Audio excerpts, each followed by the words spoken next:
성도 여러분 안녕하십니까? 행복하고 아름다운 안식일입니다. 먼저 권면의 글을 읽고 시작하도록 하겠습니다. 아버지와 어머니들이여, 그대들의 일이 아무리 과중할지라도 그대들의 가족을 하나님의 제단 앞에 모으는 일에 실패하지 말라. 거룩한 천사들이 그대들의 가정을 지켜주도록 기도하라. 그대들의 사랑하는 자녀에게 유혹이 가까이 있다는 것을 기억하라. 매일 괴로운 일들이 젊은이들과 노년층들의 길을 에워싸고 있다. 인내와 사랑과 기쁨으로 생애하기 원하는 사람들은 기도하지 않으면 안 된다. 오직 하나님께로부터 끊임없이 도움을 받을 때에만 우리는 자아를 이길 수 있다. 오늘은 기도에 대한 이야기를 하고자 합니다. 왜 기도해야 하는지, 아니 기도하지 않으면 안 되는지에 대해서 지난주 내내 생각하고 느끼는 시간을 가지면서 이 제목으로 말씀을 전합니다. 오늘 여러분들 주보에 보시면 기도해야 하는 이유라는 제목으로 써 있습니다. 그런데 또 다른 제목을 붙인다면 우리가 기도할 수밖에 없는 이유라는 제목으로도 제가 설교를 드린다고 생각하시면 됩니다. 그리스도인에게 기도란 더 이상의 설명이 필요 없는 단어입니다. 기도란 그리스도인 삶을 말하고 살아있는 상태를 유지하는 연결을 말하고 모든 불가능한 일들 앞에서도 오직 하나님을 의지하도록 만드는 강력한 의지를 말하는 것이 기도입니다. 그래서 앤드류 모레이 목사님은 이렇게 표현을 하죠. 하나님의 자녀는 기도로 모든 것을 정복할 수 있다.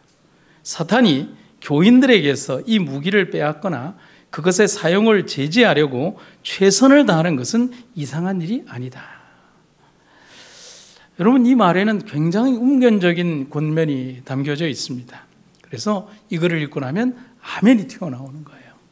절대적으로 공감하는 겁니다.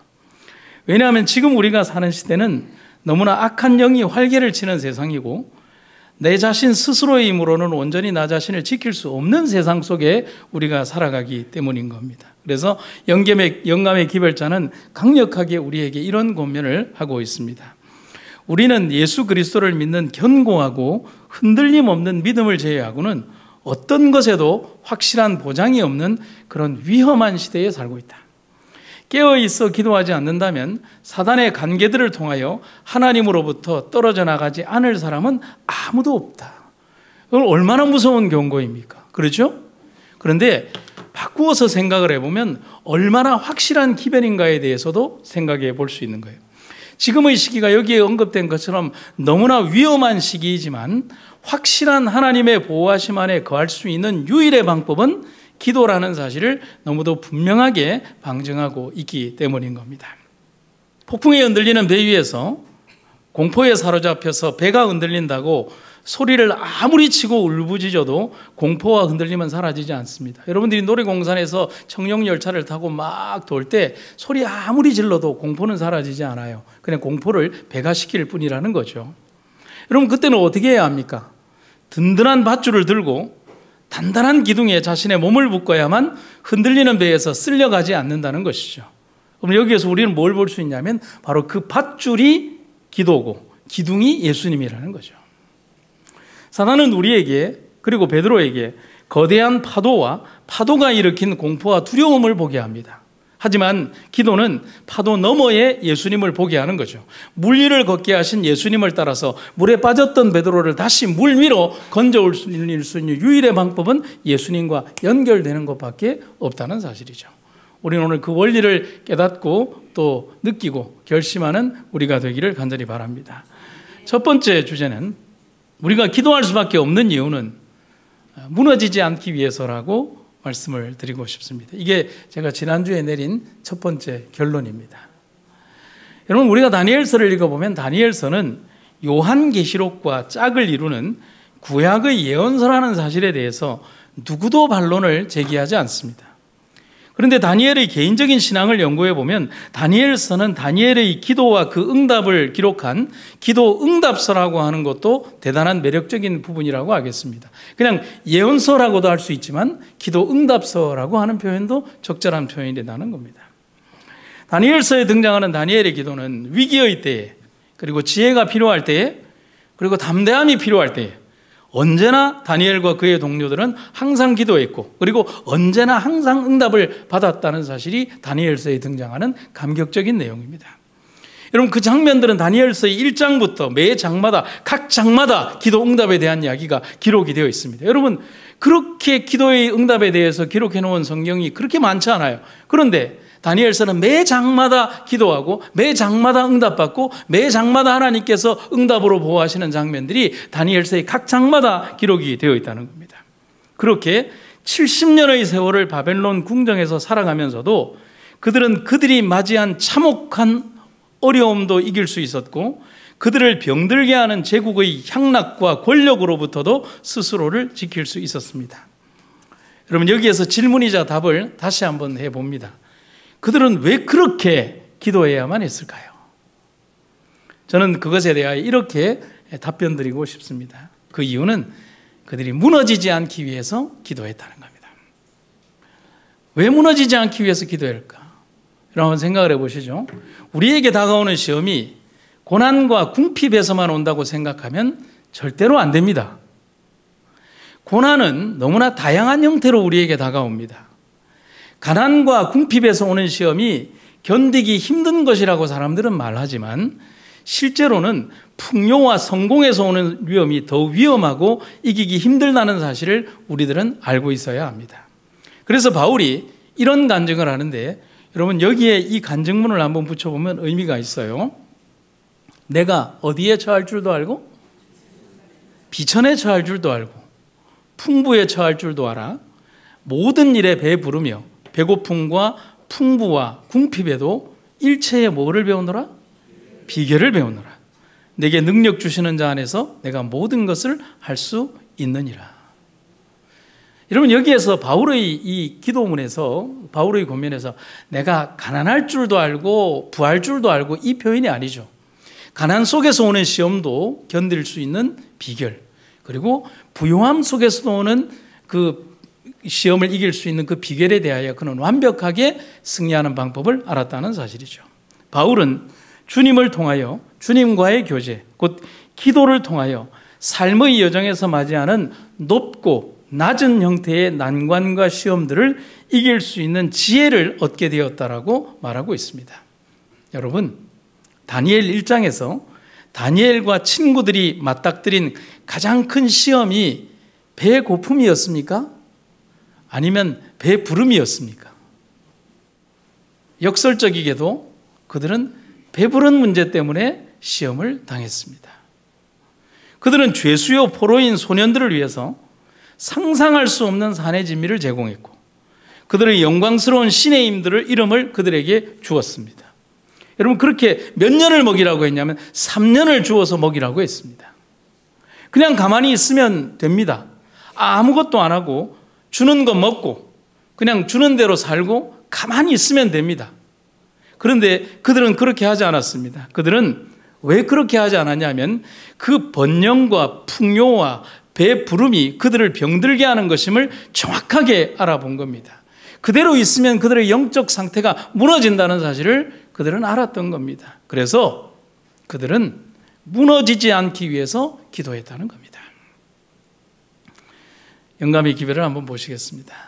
유혹자는 사람들을 꾀어 하나님을 섬기지 못하게 하기 위해서 항상 세속적 이득과 명예를 제시한다. 여러분, 무서운 말입니다.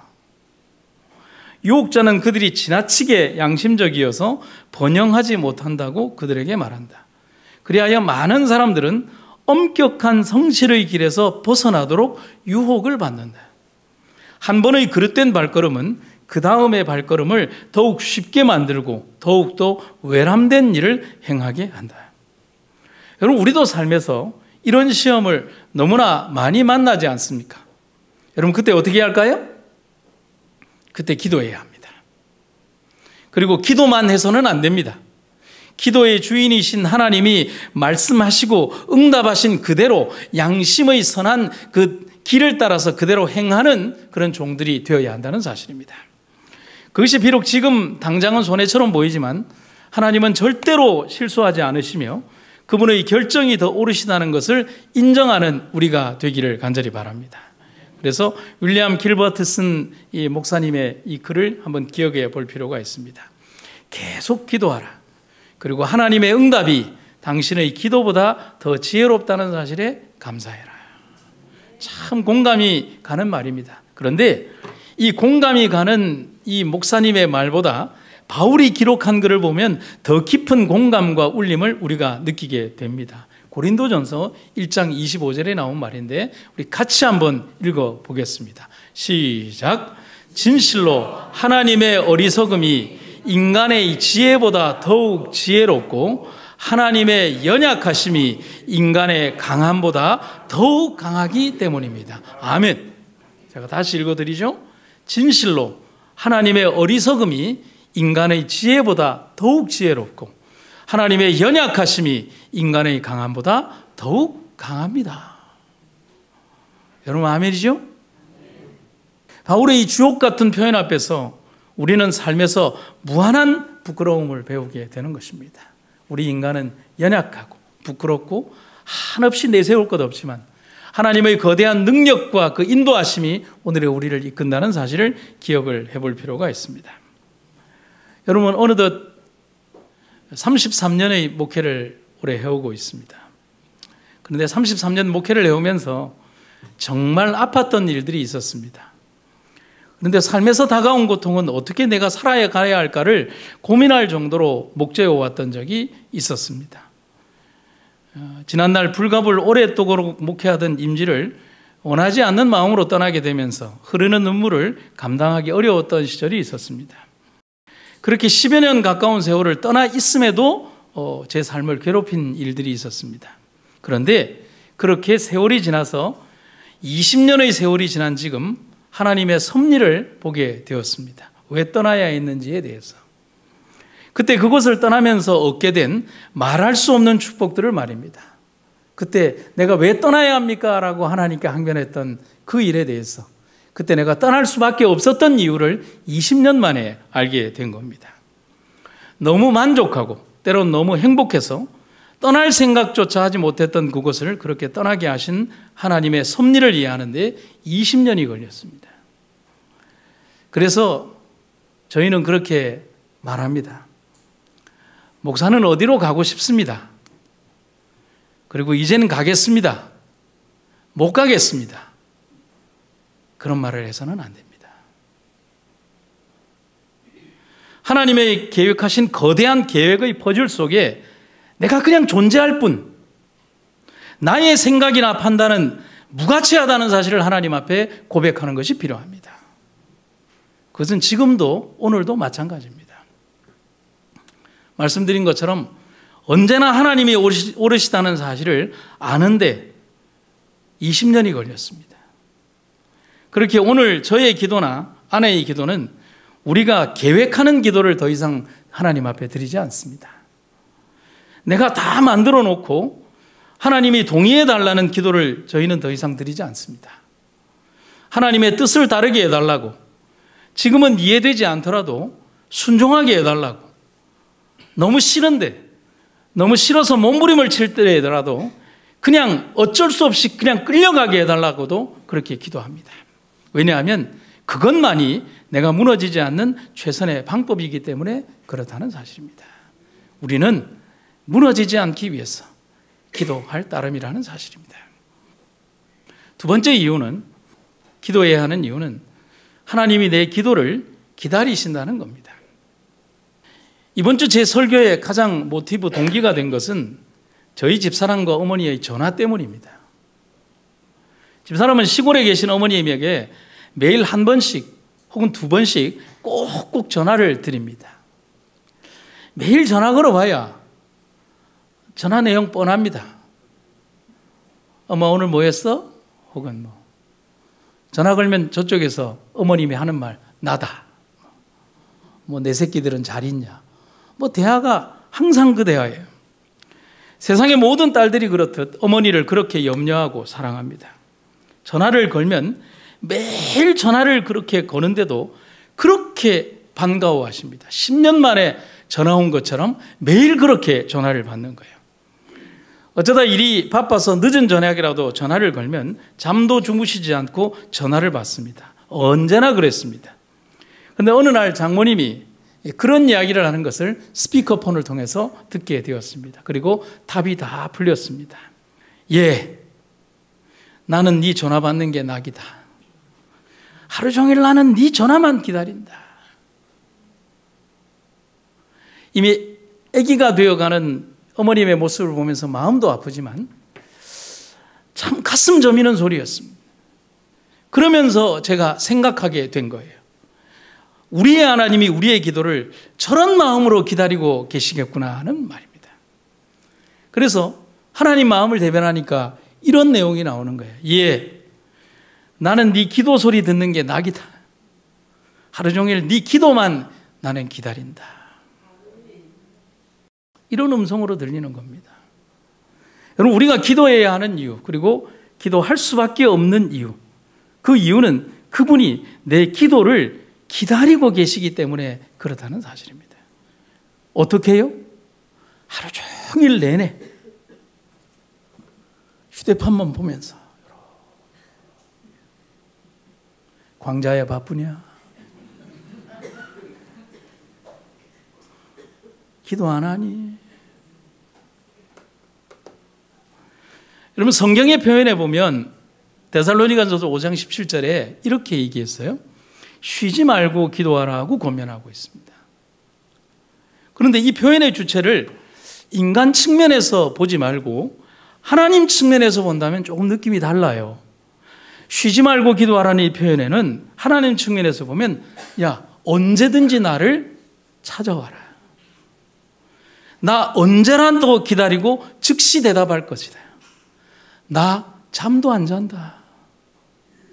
쉬지 말고 표현하라는 이 표현에는 늘 언제나 어느 시간이든지를 내포하고 있습니다. 그것은 시간에 구애받지 말고 언제든지 항상 스탠바이 준비하고 계시는 하나님 속성을 말하고 있는 거예요. 바울은 그래서 쉬지 말고 기도하라는 거예요. 왜냐하면 언제든지 기도해도 하나님이 우리의 기도를 듣고 계시다는 사실을 강조하는 거죠.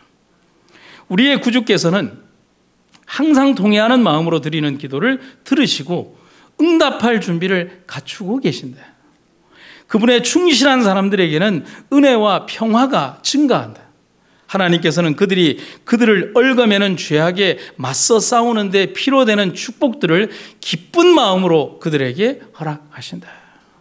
그래서 다윗은 우리의 하나님을 표현할 때 기도를 들으시는 하나님이라는 너무도 감격적인 표현을 하고 있는 거예요. 여러분, 이 표현이 너무 감사하지 않습니까? 여러분, 우리의 기도를 듣지 않으신다면 우리가 뭐하러 기도할 필요가 있겠습니까? 그리고 응답하지 않으신다면, 응답이 없다면, 아니 응답해 주실 수 없는 신이라면 우리는 기도할 필요가 없는 거예요. 그래서 다윗은 우리의 하나님을 기도에 응답하시는 하나님이라고 찬양하는 거예요.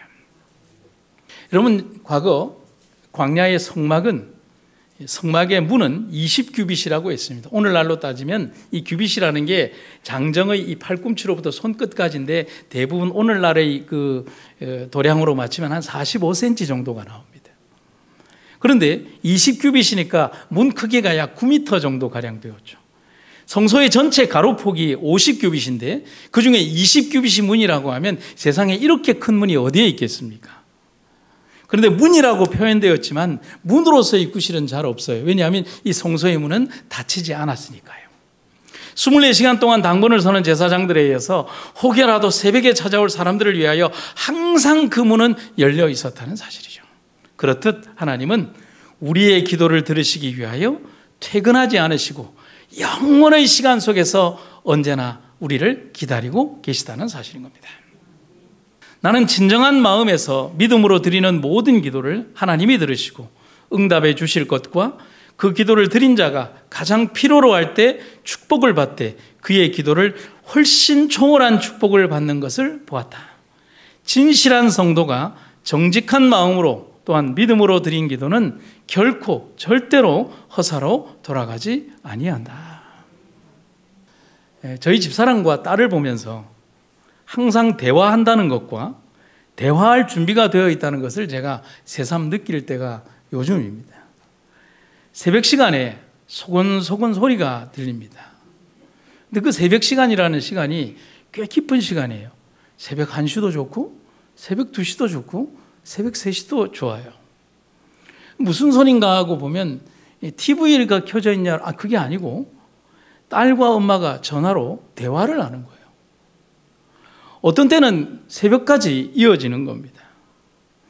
저는 전화벨 소리를 못 듣는데 집사람은 희한하게도 진동으로 울리는 벨 소리를 한 번만에 알아채고 딸이다 그러고 받습니다. 자다가도요. 제가 이상한 겁니까?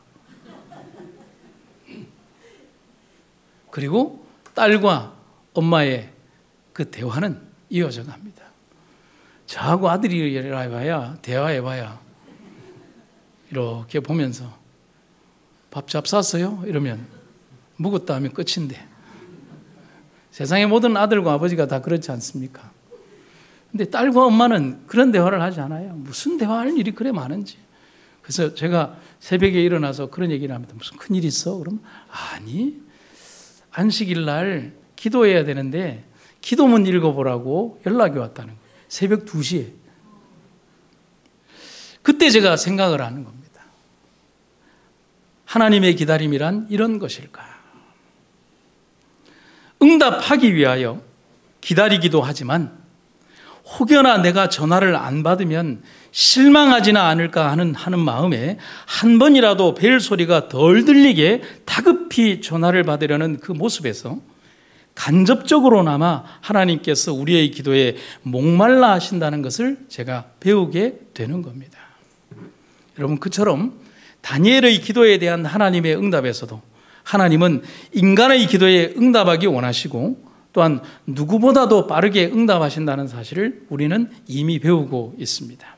내가 아직 기도하고 있을 때였습니다. 내가 처음으로 환상을 보았을 때 보았던 가브리엘이 재빨리 날아서 저녁 제사를 드릴 때쯤 내게 왔습니다. 그가 내게 알려주었습니다. 다니엘아, 이제 내가 네게 지혜와 이해력을 주려고 왔다. 네가 기도를 시작할 때 그것을 말해주라는 명령이 떨어져서 내가 왔다. 이미 우리의 심중을 아시는 하나님, 우리가 무엇을 원하는지 아시는 하나님, 다니엘이 간절함으로 무릎 꿇을 때 그의 입술에서 나오는 단원이 맞춰지기도 전에 하나님은 응답의 천사를 통하여 이미 다니엘에게로 출발하고 있었다는 것입니다. 이것이 우리가 기도해야 하는 이유이자 기도를 할 수밖에 없는 이유라는 사실. 여러분, 우리가 기도해야 하지 않겠습니까? 오영석이라는 소년이 있었습니다. 이 소년의 어린 시절 이야기입니다. 초등학교를 졸업한 후에 집이 너무 가난해서 이 소년이 진학을 하지 못했습니다. 너무너무 공부하고 싶은 마음에 불타서 견딜 수가 없었습니다.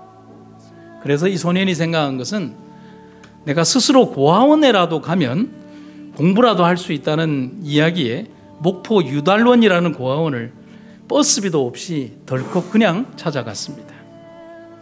그런데 무작정 오른 버스에서 돈이 없으니 운전수한테 갖은 욕을 먹으면서도 꿋꿋하게 내리지 않고 유달원을 찾아갔습니다. 하지만 유달원에서 이렇게 얘기를 합니다. 가족이 있으면 유달원에서 살 수 없다는 소식에 망연자실해서 고하도에 있는 다른 고아원까지 찾아갔지만 고아원에도 들어가지 못할 만큼 그는 가난하지만 가족이 있는 소년이었습니다.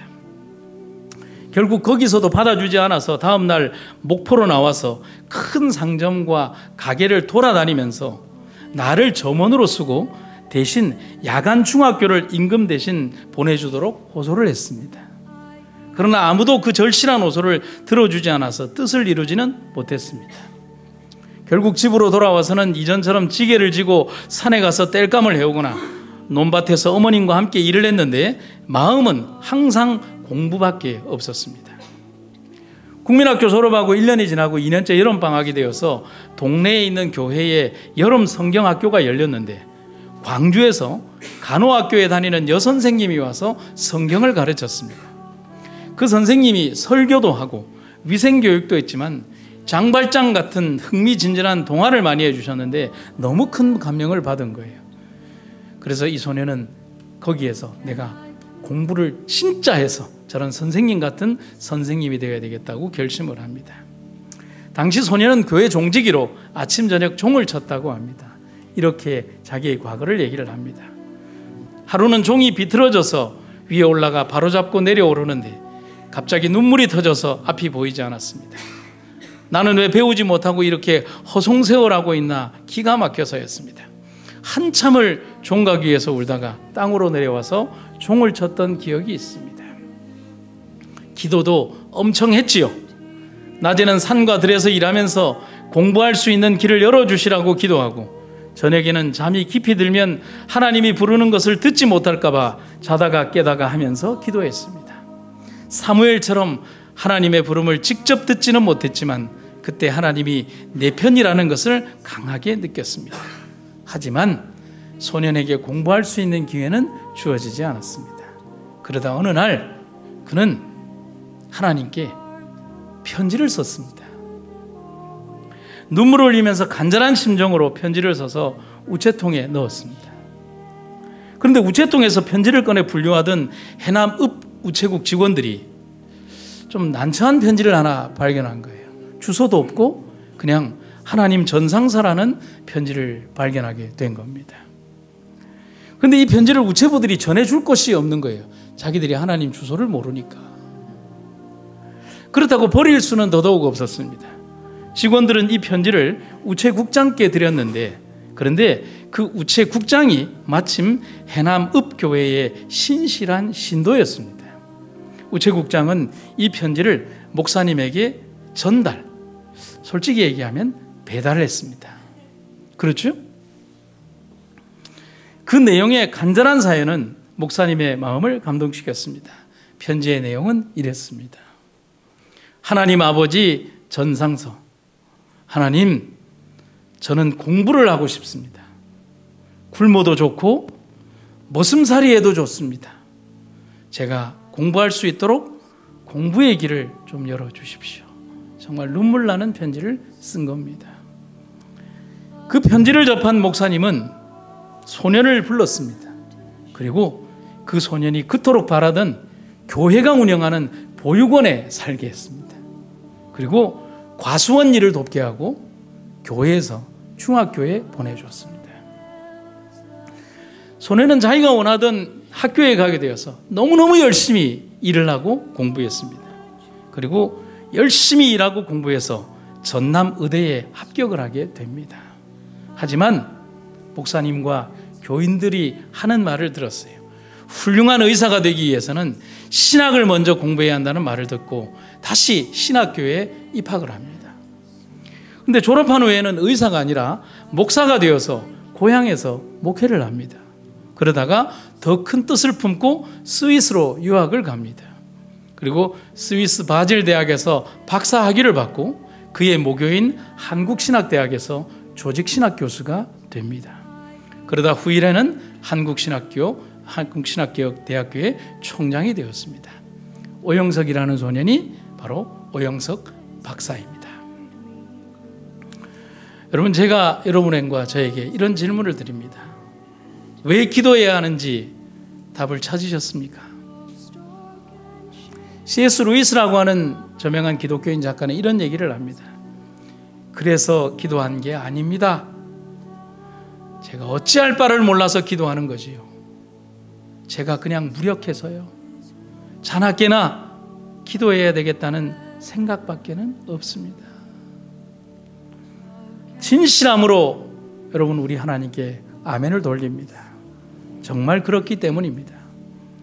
삶의 어떠한 여정에도 하나님이 아니면 우리는 답을 찾을 수 없습니다. 그런데 기도할 때 우리는 답을 찾게 됩니다. 그것이 우리가 기도하는 이유입니다. 기도해야 하는 이유이기도 하고 기도할 수밖에 없는 이유입니다.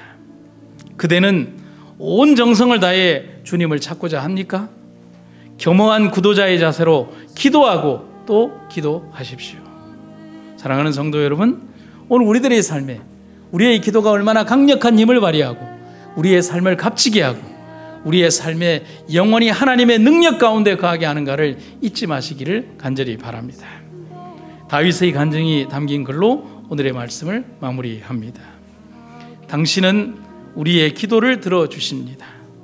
사람이면 누구나 당신께 나아가 죄로서 이룬 일을 털어놓으리니 우리가 지은 죄 힘겹도록 무거우나 당신은 그것을 씻어주십니다.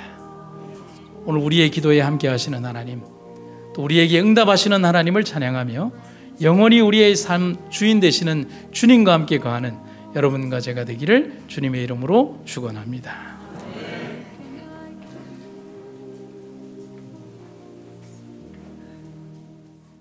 언제나 우리의 기도에 응답하시는 아버지 하나님, 우리의 기도를 들어주시기 위하여 항상 기다리시는 아버지 하나님, 또 우리의 기도가 연약하고 부족할지라도 언제나 우리의 그 부족함을 보지 않으시고 채워주시는 아버지 하나님, 그 은혜를 인하여 감사드립니다.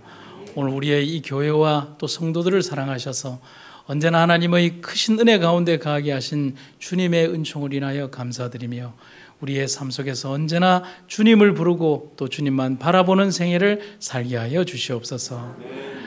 세상의 모든 환경과 여건들이 주님의 오실 시간을 가리키고 있습니다. 우리의 몸과 마음이 온전히 주님을 바라보도록 도와주시고 우리의 삶 속에서 언제나 주님만 바라보는 생애를 살게 하여 주시옵소서. 오늘도 이 교회와 함께 하시는 하나님의 은혜를 감사드리며 우리가 온전히 주님만 쫓는 생애를 살게 하여 주시옵소서. 예수님의 이름으로 기도드립니다. 아멘.